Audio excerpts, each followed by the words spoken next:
हर हर महादेव सभी को। जय माँ वैभव लक्ष्मी।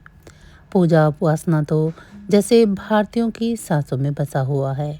शायद ही ऐसा कोई दिन गुजरता होगा जब कोई खास पूजा का संयोग न बनता हो। सप्ताह के हर दिन के अनुसार भी विशेष पूजा का विधान है। शुक्रवार को देवी लक्ष्मी का व्रत रखा जाता है। इसे वैभव लक्ष्मी भी कहा जाता है। पूजा उपासना हम भारतीयों की सांसों में बसा हुआ है। इस व्रत को स्त्री या पुरुष कोई भी कर सकता है। इस व्रत को करने से उपासक को धन और सुख समृद्धि की प्राप्ति होती है। घर परिवार में लक्ष्मी का वास बनाए रखने के लिए भी यह व्रत उपयोगी है। इस दिन स्त्री पुरुष लक्ष्मी की पूजा करते हैं और पूजा करते हुए सफ़ेद फूल, सफ़ेद चंदन आदि से पूजा करते हैं। खीर से भी भगवान को भोग लगाकर प्रसाद ग्रहण करते हैं। इस व्रत के दिन उपासक को एक समय भोजन करना चाहिए। अगर कोई व्यक्ति माता वैभव लक्ष्मी का व्रत करने के साथ ही लक्ष्मी श्री यंत्र को स्थापित कर उसकी नियमित रूप से पूजा करता है तो उसके व्यापार में वृद्धि और धन में बढ़ोतरी होती है। चलिए अब जान लेते हैं व्रत कथा के बारे में। किसी शहर में अनेक लोग रहते थे। सभी अपने अपने कामों में लगे रहते थे। किसी को किसी की परवाह नहीं थी। भजन कीर्तन, भक्ति भाव, दया माया, परोपकार जैसे संस्कार कम हो गए।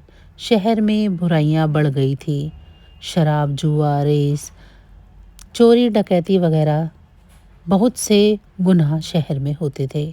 इनके बावजूद शहर में कुछ अच्छे लोग भी रहते थे। ऐसे ही लोगों में शीला और उसके पति की गृहस्थी मानी जाती थी। शीला धार्मिक प्रवृत्ति की और संतोषी स्वभाव की महिला थी। उसका पति भी विवेकी और सुशील था।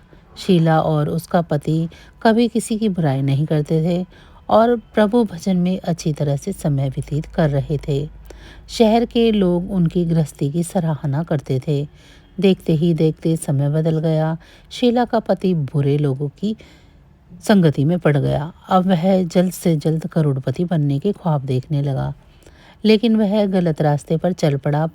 फलस्वरूप वह रोडपति बन गया, यानी रास्ते पर भटकते भिखारी जैसे उसकी हालत हो गई।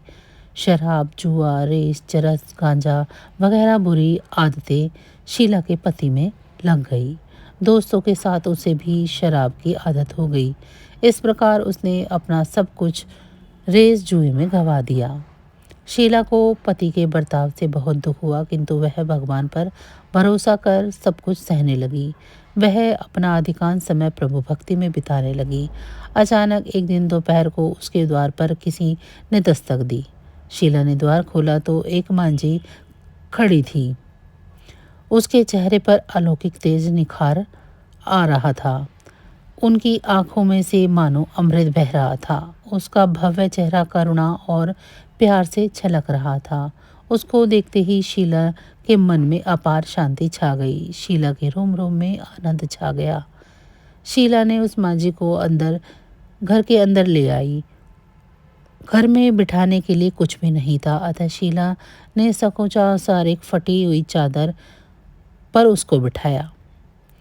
मांझी बोली, क्यों शीला, मुझे पहचाना नहीं? हर शुक्रवार को लक्ष्मी जी के मंदिर में भजन कीर्तन के समय मैं वहीं आती हूँ। इसके बावजूद शीला कुछ समझ नहीं पा रही थी। फिर मांझी बोली, तुम बहुत दिनों से मंदिर नहीं आई, अतः मैं तुम्हें देखने चली आई। मांझी के अति प्रेम भरे शब्दों से शीला का हृदय पिघल गया। उसकी आंखों में आंसू आ गए और वह बिलक बिलक कर रोने लगी। मांझी ने कहा, बेटी, सुख और दुख तो धूप और छांव के जैसे होते हैं। धैर्य रखो बेटी, मुझे तेरी सारी परेशानी बता दो। मांझी के व्यवहार से शीला को काफ़ी संभाल मिला और सुख की आस में उसने मांझी को अपनी सारी कहानी कह सुनाई। कहानी सुनकर मांझी ने कहा, कर्म की गति न्यारी होती है। हर इंसान को अपने कर्म भुगतने पड़ते हैं, इसीलिए तू चिंता मत कर। अब तू कर्म भुगत चुकी है, अब तेरे सुख के दिन आएंगे। तू तो माँ लक्ष्मी जी की भक्त है, माँ लक्ष्मी जी तो प्रेम और करुणा की अवतार हैं। वे अपने भक्तों पर हमेशा ममता रखती हैं।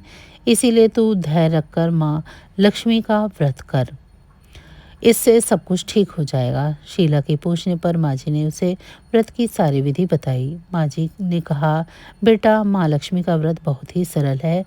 उसे वरदल लक्ष्मी व्रत या वैभव लक्ष्मी कहा जाता है। यह व्रत करने वाले की सभी मनोकामनाएं पूर्ण होती हैं और वह सुख संपत्ति और यश प्राप्त करता है।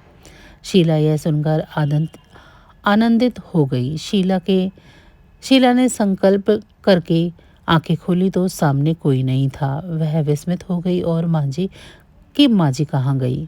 शीला को तत्काल यह समझते हुए देर न लगी कि माँ जी और कोई नहीं, साक्षात लक्ष्मी जी ही थी। दूसरे दिन शुक्रवार था। सवेरे स्नान कर स्वच्छ वस्त्र पहनकर शीला ने माँ जी द्वारा बताई गई विधि से पूरे मन से व्रत किया। आखिरी में प्रसाद वितरण हुआ। यह प्रसाद पहले पति को खिलाया। प्रसाद खाते ही पति के स्वभाव में फर्क पड़ गया। उस दिन शीला को मारा नहीं, उसने सताया भी नहीं। शीला को बहुत आनंद हुआ। उनके मन में वैभव लक्ष्मी व्रत के लिए श्रद्धा और बढ़ गई। शीला ने पूर्ण भक्ति श्रद्धा से 21 शुक्रवार तक वैभव लक्ष्मी का व्रत किया। 21वें शुक्रवार को माँ जी के कहे मुताबिक उद्यापन विधि कर के 7 स्त्रियों को वैभव लक्ष्मी की 7 पुस्तकें उपहार में दी। फिर माता जी के धन लक्ष्मी स्वरूप की छवि को वंदन करते हुए मन से मन ही मन प्रार्थना करने लगी। हे माँ धन लक्ष्मी, मैंने आपका वैभव लक्ष्मी व्रत करने की मन्नत मानी थी। वह व्रत आज पूर्ण हो गया है। हे माँ, मेरी हर विपत्ति दूर करो, हमारा सबका कल्याण करो।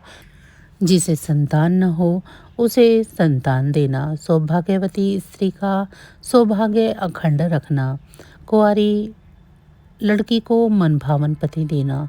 जो आपका यह चमत्कारी वैभव लक्ष्मी का व्रत करे, उनकी सब विपत्ति दूर करना, सभी को सुखी करना। हे माँ, आपकी महिमा अपार है। ऐसा बोलकर लक्ष्मी जी के धन लक्ष्मी स्वरूप की छवि को प्रणाम किया। व्रत के प्रभाव से शीला का पति अच्छा आदमी बन गया और कड़ी मेहनत करके व्यवसाय करने लगा। उसने तुरंत शीला के गिरवी गहने भी छुड़ा लिए। घर में धन की बाढ़ सी आ गई। घर में पहले जैसे सुख शांति छा गई। वैभव लक्ष्मी व्रत का प्रभाव देखकर मोहल्ले की स्त्रियां भी विधि पूर्वक वैभव लक्ष्मी का व्रत करने लगी। वैभव लक्ष्मी व्रत उद्यापन की विधि के बारे में जान लेते हैं। 7, 11 या 21 जितने भी शुक्रवारों की मन्नत मांगी हो, उतने शुक्रवार तक यह पूरी श्रद्धा तथा भावना के साथ रखना चाहिए। आखिरी शुक्रवार को इसका शास्त्रीय विधि के अनुसार उद्यापन करना चाहिए। आखिरी शुक्रवार को प्रसाद के लिए खीर बनानी चाहिए। जिस प्रकार हर शुक्रवार को हम पूजन करते हैं, वैसे ही करना चाहिए। पूजन के बाद माँ के सामने एक श्रीफल फोड़े। फिर कम से कम 7 कुंवारी कन्याओं या सौभाग्यशाली स्त्रियों को कुमकुम का तिलक लगाकर माँ वैभव लक्ष्मी की व्रत कथा की पुस्तक की एक प्रति उपहार में देनी चाहिए और सभी को खीर का प्रसाद भी देना चाहिए। इसके बाद माँ लक्ष्मी जी को श्रद्धा सहित प्रणाम करना चाहिए। फिर माता जी के धन लक्ष्मी स्वरूप की छवि को वंदन भाव से मन ही मन प्रार्थना करें। हे माँ धन लक्ष्मी, मैंने आपका वैभव लक्ष्मी व्रत करने की मन्नत मानी थी। वह व्रत आज पूर्ण किया है। हे माँ, हमारी सभी मनोकामनाएं पूर्ण करे, हमारी हर विपत्ति दूर करो, हमारा सबका कल्याण करो। जिससे संतान न हो उसे संतान देना, सौभाग्यशाली स्त्री का अखंड सौभाग्य रखना, कुंवारी लड़की को मन भावन पति देना और जो आपकी चमत्कारी वैभव लक्ष्मी का व्रत करे, उनकी सभी विपत्ति दूर करना, सभी को सुखी करना। हे माँ, आपकी महिमा अपार है, आपकी जय हो। ऐसा बोलकर लक्ष्मी जी के धन लक्ष्मी स्वरूप की छवि को प्रणाम करें। तो बस आज की जानकारी इतनी ही थी। फिर मिलेंगे हम आपको ऐसी ही किसी अन्य जानकारी के साथ अगली वीडियो में। तब तक अगर आपको मेरी ये जानकारी अच्छी लगी है तो वीडियो को लाइक करें। चैनल को अभी तक सब्सक्राइब नहीं किया है तो ऐसी ही वीडियो के लिए चैनल को सब्सक्राइब कर लें। माँ वैभव लक्ष्मी की कृपा दृष्टि आप सभी पर सदैव बनी रहे। आप सभी का बहुत बहुत धन्यवाद। जय माँ वैभव लक्ष्मी।